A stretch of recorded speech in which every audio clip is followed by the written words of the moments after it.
Good morning, ladies. I am Karen Ray. I am the founder here at Fave Lifestyles, and we are celebrating Rachel Vasquez today and her brave story. We are going to look behind the scenes of our upcoming book, Being Brave, hashtag celebrating 1 million women and their courage. And that's all part of our Fave mission here at Fave. We would invite all of you to come along with us, share a story, read a story, be inspired by these ladies and their brave steps. And it's just so brave to share this story. And so welcome, Rachel. Hi, thank you. I'm so excited to be here. I appreciate it. Yes, well, we're going to talk a little bit. I'm going to give you just her bio so you can kind of get to know her a little bit. And we'll chat a little bit about that. So women experiencing grief hire Rachel to guide them and their children along their journey to cope with loss, find strength, and embrace healing. They work to overcome pain and rediscover inner peace as they heal. Rachel helps difficult life transitions transform into a life filled with hope, dreams, and endless possibilities. Welcome, Rachel. So tell us the name of your company too, that where people can Well, find you. well, I identify as a grief warrior, and because there's so many of us out there, and I am my business is living beyond grief. Yes, and so that is also the theme of your story is walking through that grief, and that has brought you to where you are today to help other women walk through that difficult and bumpy road, if you will. So, and the title of your story is "Emerging from the Shadows: A Courageous Path to Bravery." Um, Oh my goodness. So as you were coming here to even think about when I had the call to write your story, what did you go, oh yes, I would need to tell my story? Or was it like, I'm not quite sure? What was going through your head when you heard the call for the stories? Well, I loved the mission and the ambition of it, so I knew I wanted to be part of it. But the question was, what story, right? Our lives are compiled of so many stories. And my journey, even over the last 5 to 6 years, has been a sequence of many, many stories of bravery, of triumph, of sadness, of, joy. Yeah. And it was really about going back and trying to isolate that pivotal moment for this next chapter that I'm currently writing in my life. And that Oh, was where I had to go back to that place. oh, I love that. And like you said, there's so many. I mean, even within your one story, there's many stories because there's so many different pivotal points coming, walking with your children, your family, for yourself through these stories. So I'm going to just read a little short bio so the girls will get a little sneak peek into your story. So Rachel shares her journey of leading her family through grief of her husband's tragic death while discovering her own inner strength. Her story highlights her resilience in rebuilding their lives, seeking healing and hope amidst the weight of sorrow and loss. So it is such a heartfelt story. And like you said, to find those brave moments within it to take you forward. So like you said, as you were thinking of writing this story, you come to this pivotal moment. And of course, your story involves other people too. Mhm. And so, Yes. what was that like for you as you were sitting down writing your story? What was coming to mind? Well, it's so funny because even when I go back now and I read over my story and I think how much growth and transformation that I've experienced in my life now, and the perspective change that I have now. So when I would go back to even at that time when I wrote this story and trying to recall what was it like in that moment, what were those interactions with my children, and it became really difficult to Mm, write certain parts of that story because I had to relive it in that moment. And whereas now I can look back and see the growth and see it as a distant memory that was the catalyst for so much change in my life. But going mhm. back to some of those emotions in the moment was extremely painful and also it brought up a lot of self-reflection to do now that I am in this new place of growth and from where I am now as to like how I feel about that time in my life. Yeah. Did it give you a new sense of appreciation of the journey that you have gone through and where you are today? Kind of now like your book of proof that, hey, It I can get through difficult things. Yes, it certainly does, because what it reminded me of writing this story was how I felt that I was never going to be okay.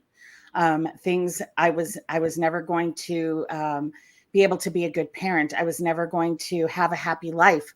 I was just going to be sworn into a life of misery, sadness, and despair, where now I can look at those things and wow, that was just a snapshot of what I was experiencing through that extremely difficult time, and the self growth that had to come from that, and it was definitely eye opening.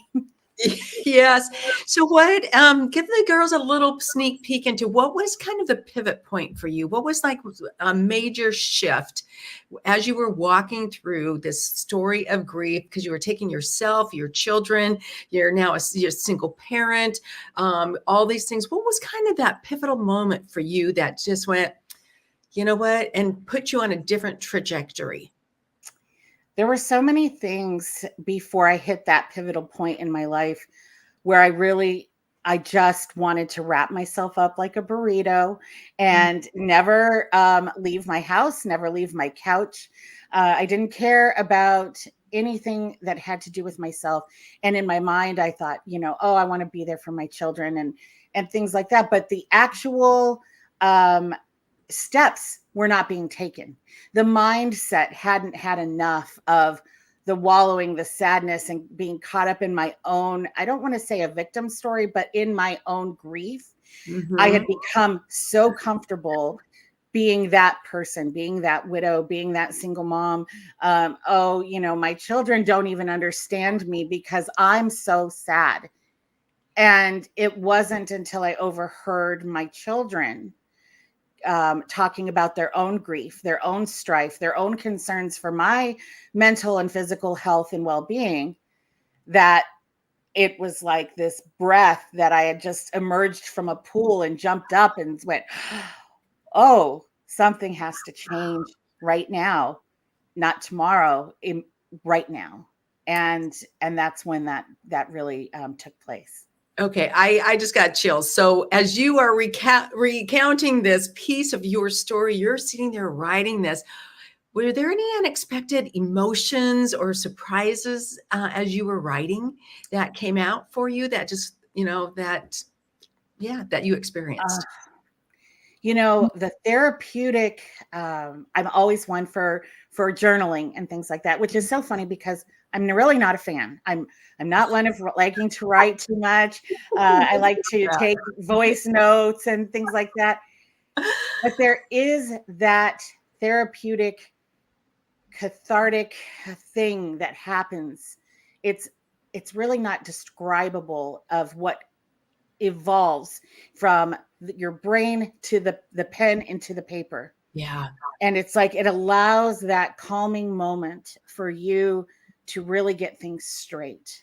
And there were most emotions that had not been dealt with in that time, in that period, because I couldn't. I mean, if it wasn't for the fact that I was in some sort of denial and felt like I was walking around in a bubble, they were emotions that I didn't have time to deal with because I was having to make decisions and I was changing our lives and I was moving from one part of the country to another part of the country.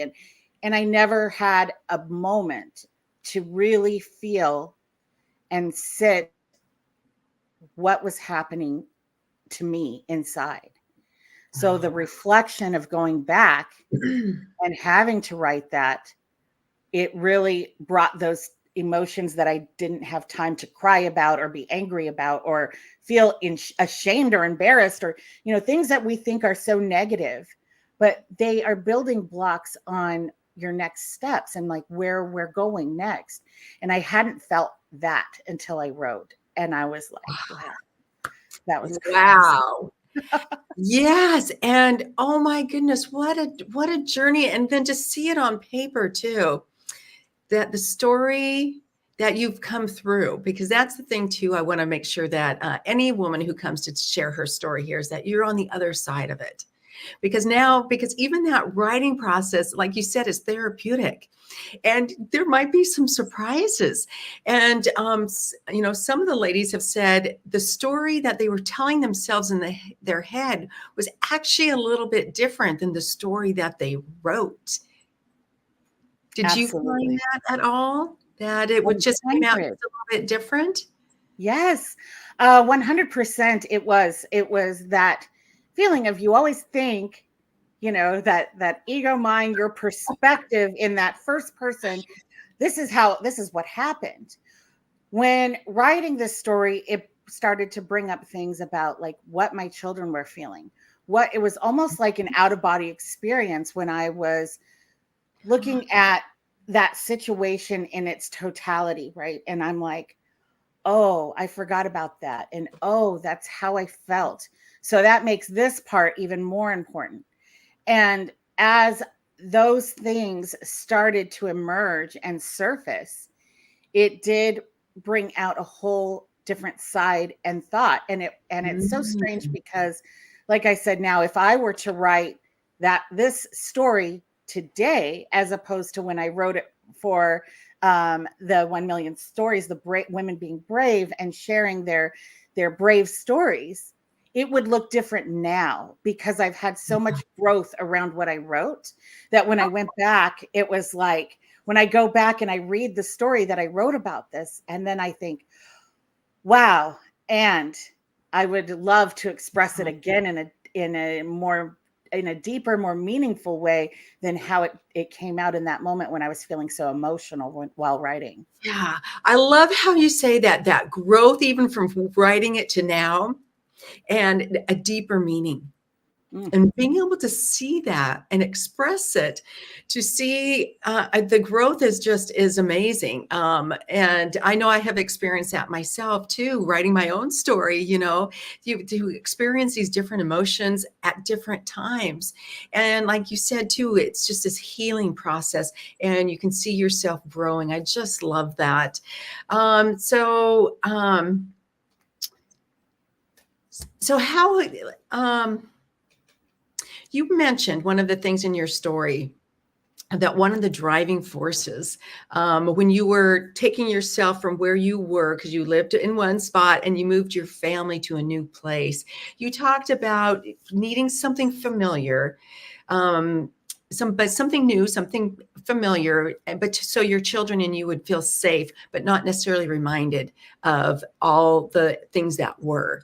So as you are here today, how does that play into what you do as you take new brave steps, instilling that safety, if you will? Any thoughts around that, around instilling that safety, so women, as they come and write their story too, that they can feel safe sharing their story? One of the things that I do in my life is I'm a widow advocate, and I am a co-leader for an amazing organization for widows. And the Modern Widows Club is always a beautiful, safe space where we come together and we can share that common pain and similar struggles through our life.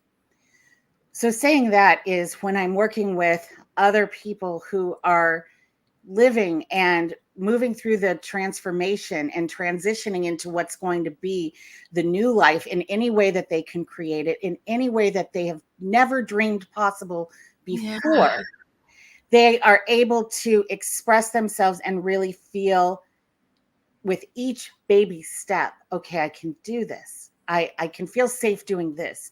You don't have to do the whole thing. If you want to get up on stage and talk, you don't have to just jump out there and do that. And there's a lot of people that talk about things with respect to, you have to get outside your comfort zone, and well, there's a lot of growth to do within a comfort zone.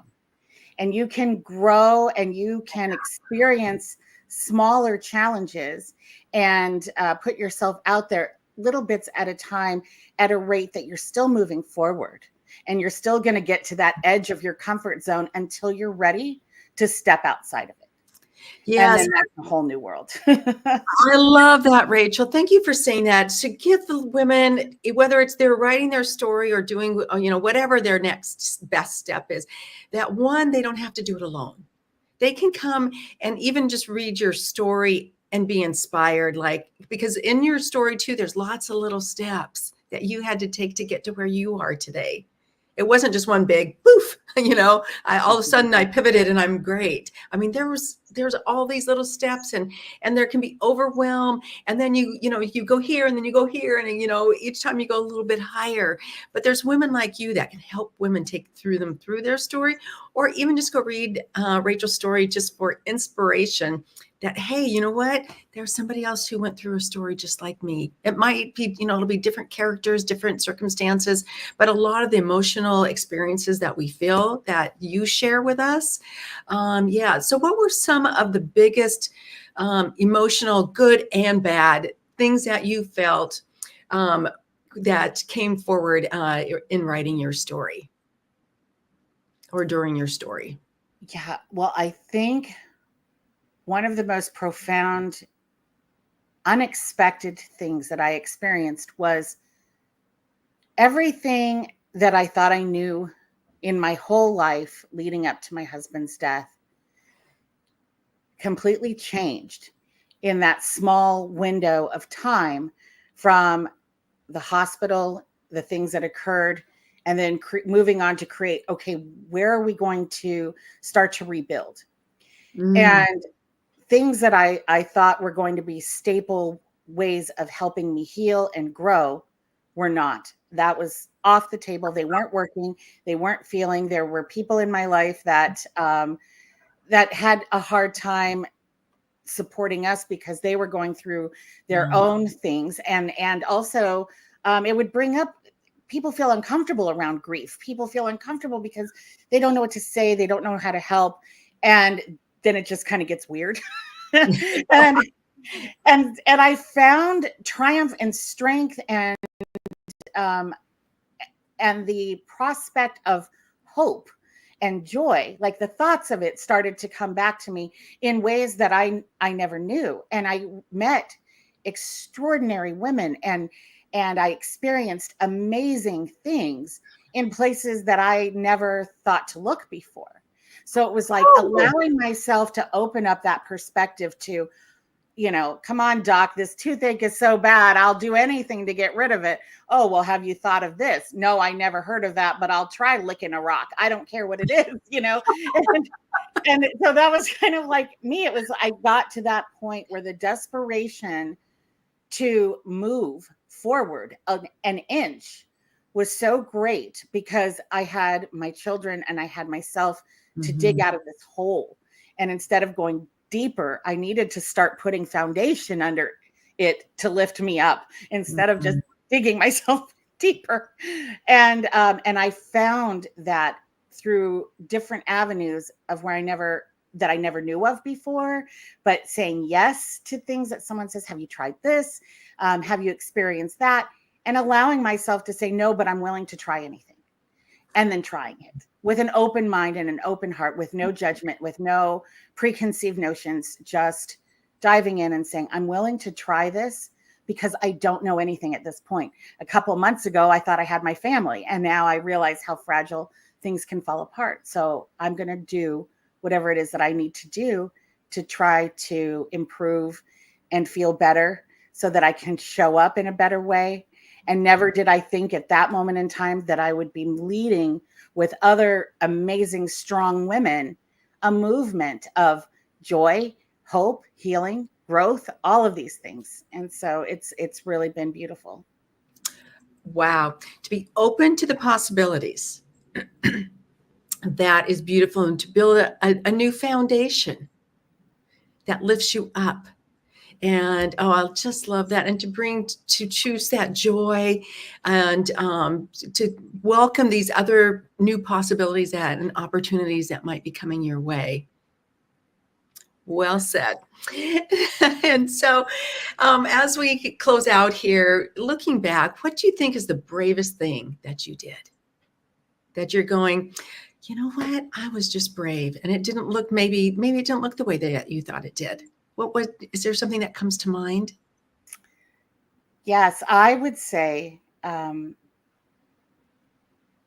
recognizing the place that everyone in my house was at and being okay with it, not trying to be in denial, not telling everyone we're great, allowing that bar that everyone thinks that they have to live, letting that go low, you know, being okay with the part of we're all in a very uncertain time. We are all in grief and we are all just doing the very best that we can. So sometimes that looked like, hey, did you brush your teeth in the last 48 hours, kids? The last couple days, has there been a toothbrush in there? And being okay with whatever the answer was. Yeah. Because I think the bravest thing that we can do is take an honest look at an assessment of where we are right now and what it is that we're about to face. And that is the scariest part, is kind of like when you've been spending a lot at Christmas and then you go, all right, I better check my checking balance. And you don't want to because you know that you shouldn't have bought so many things. And you go, oh my God.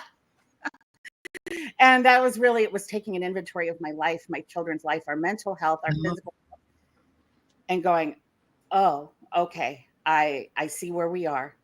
And now what am I going to do? And then begin to take those steps, but really facing the truth of we've fallen to this point and it's okay, because now we're going to start rebuilding and regrowing. But that first look, that honest look of we are all suffering and this is where we are.